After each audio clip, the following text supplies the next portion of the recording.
Hello friends, আসসালামু আলাইকুম। কেমন আছেন আপনারা সবাই?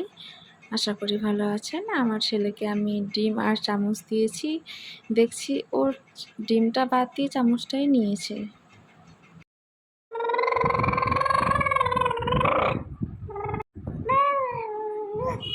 সারাদিনে যখন তখন অনেকবার মুখে গাড়ি চালায় ও।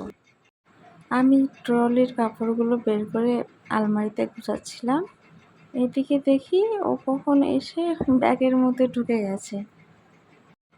আমি এবার ফোনটা নিয়ে ওর ভিডিও করতে শুরু করি, তখনও দেখছি চুপচাপ হয়ে আছে। ওকে দেখে মনে হচ্ছিল ও কি করবে বুঝতে পারছে না। গরমে আমরা ঠান্ডা জায়গা খুঁজি, ফ্যান ছাড়া থাকতে চায় না। এদিকে বাচ্চা মানুষ সব সময় এদিক ওদিক গোটা বাড়িতে ছুটোছুটি করে।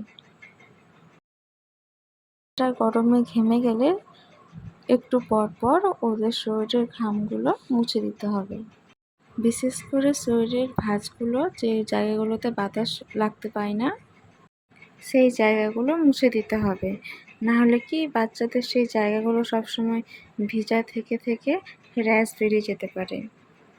শরীরে ঘামগুলো বসে গিয়ে সর্দিও লেগে যেতে পারে বা কাশিও হতে পারে। গরম হোক বা ঠান্ডা হোক, বেবিদের স্কিনের সঙ্গে সুতির কাপড় ছাড়া অন্য কোনো কাপড় যদি পরান তাহলে দেখবেন বাচ্চারা আনকমফোর্টেবল ফিল করে। তার জন্য ডিরেক্ট বাচ্চাদের শরীরে সুতির কাপড়ই পরাবেন। তারপরে ওটার উপরে ঠান্ডার সময় হলে অন্য কাপড়গুলো পরাবেন।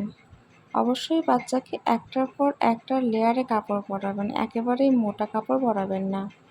আজকের মতো এখানে। আপনারা ভালো থাকুন, সুস্থ থাকুন। Bye bye.